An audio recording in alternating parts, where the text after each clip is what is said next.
ఇక్కడికి విచ్చేసిన మీ విద్యార్థులకి, అలాగే వేదిక నుంచి పెద్దలకు, పాత్రికేయులకు, విలేకరులకు అందరికీ నా నమస్కారములు. చాలా ఆనందంగా ఉంది. యాక్చువల్గా మేము మాట్లాడిన తర్వాత చప్పట్లు, కేకలతో మాకు ఉత్సాహం వచ్చేది.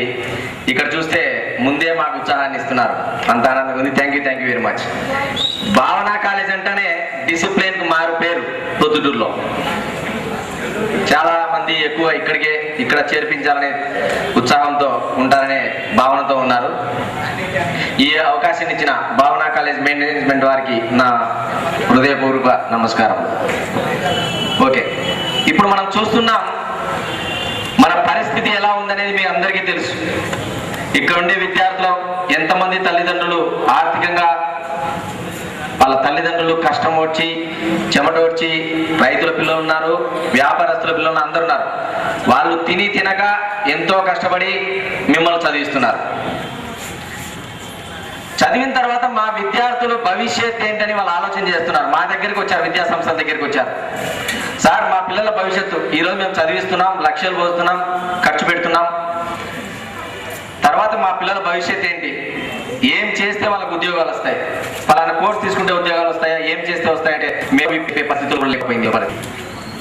ఎందుకంటే అక్కడ మీకు కూడా కాలేజీ చేరితే ఆ చుట్టుపక్కల ఉన్న ఎన్ని షాపులు కానీ, అంటే మనం కొనే సబ్బు బిళ్ళతో సహా పెద్ద వస్తువు వరకు, బుక్స్ షాప్స్ కానీ, ఇంకోటి కానీ ప్రతి ఒక్క షాపు, హోటల్స్ కానీ, కర్రీ పాయింట్స్ అని ఇప్పుడు హైదరాబాద్ చూసే కర్రీ పాయింట్స్ ఉధృతంగా పెరిగిపోయాయి. ఇవన్నీ ఎలా వచ్చింది, అంత అభివృద్ధి ఎలా వచ్చింది?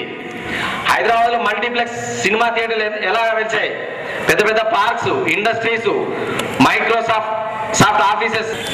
వీళ్ళిద్దరు తప్ప అందరు బాగుంటారు. రైతులు ఇన్ని రోజులు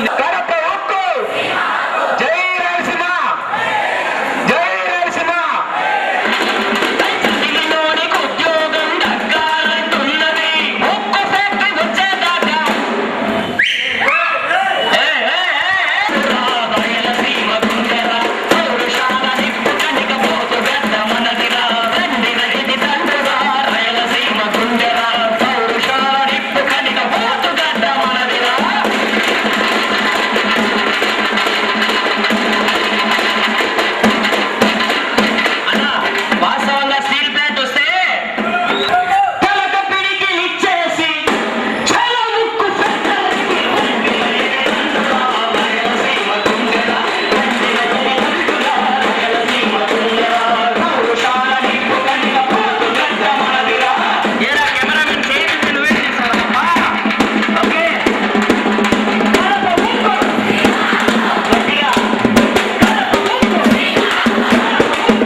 అవకాశాన్ని ఇచ్చిన భావన కాలేజీ యాజమాన్యానికి, ప్రిన్సిపల్ గారికి, అధ్యాపకులకు, అలాగే ఈ కార్యక్రమాన్ని ఇంతసేపు ఓపికగా వింటున్న మీ అందరికీ, విద్యార్థులకు అందరికీ పేరు పేరున హృదయపూర్వక కృతజ్ఞతలు తెలియజేసుకుంటున్నా.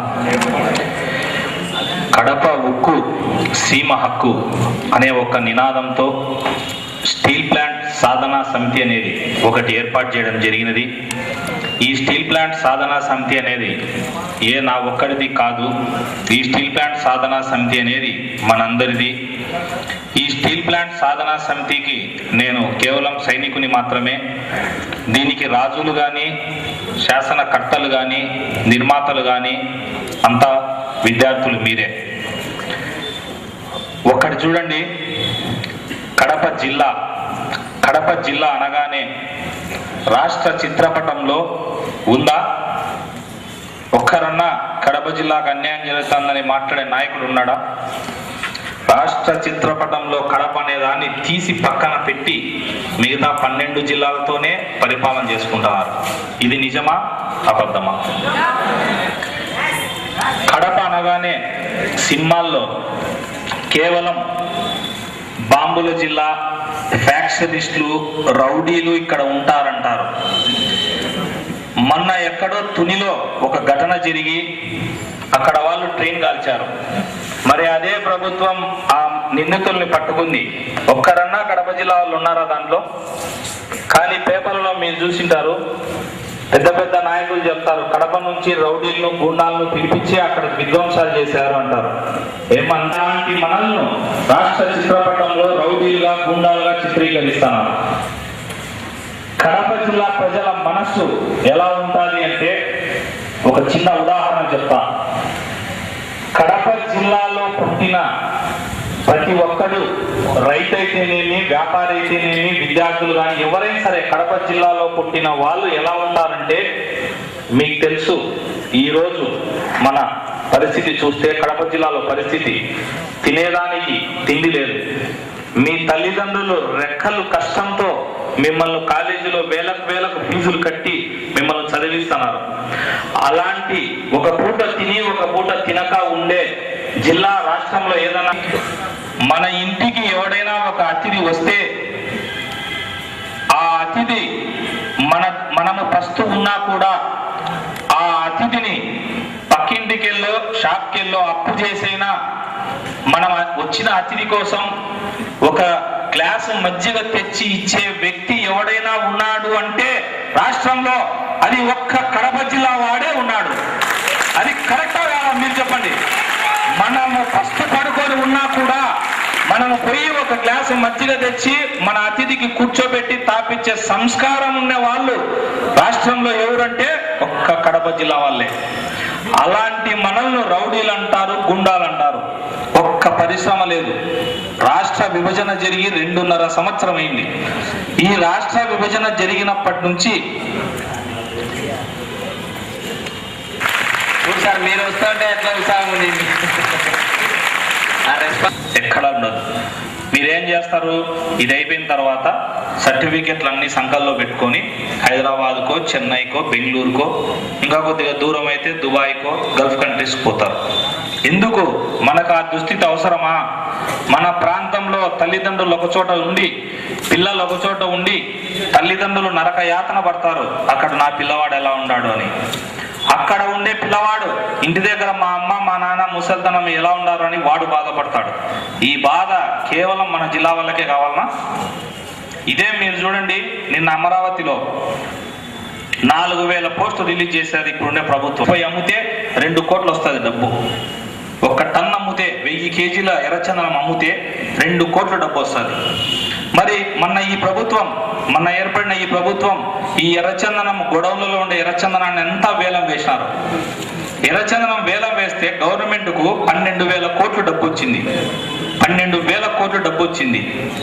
ఈ 12,000 కోట్లను ఏ ఒక్క నాయకుడైనా అయ్యా ఇది ప్రపంచంలో ఎక్కడా దొరకని ఎర్రచందనం, ఫస్ట్ మా జిల్లా వాళ్లకు వాటా ఇవ్వండి, ఒక 10%, 15% మా జిల్లాకి ఇచ్చి మిగిలిన ఈ ఎర్రచందనాన్ని అమ్ముకోండి అని అడిగారా? ఏ ఒక్కడన్నా అడిగారా? ఎవరు అడగరు. ఆ డబ్బును తీసుకుపోయి అమరావతిలో రాజధానికి కడుతున్నారు.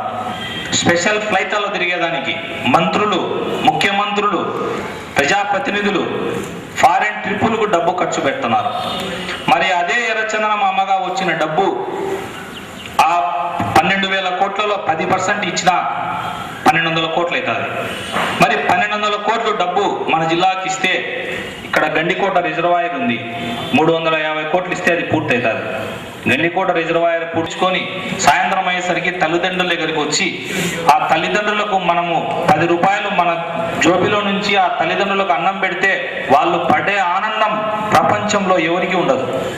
మీరు గమనించండి, మీ ఇంటికి పోయిన తర్వాత గండికోట డ్యామ్ నిండితే ఆ నీళ్లు మన రైతులకు 3 కార్లు పైర్లు పండుతాయి. ఈరోజు మీరు చూడండి, కోస్తాల్లో ఉండే రైతులు ఎకరా భూమి ఉన్నా కూడా సంవత్సరానికి 10 లక్షలు సంపాదిస్తున్నారు. కారణం ఏంటంటే వాళ్ళకు 3 పైర్లు పండుతాయి.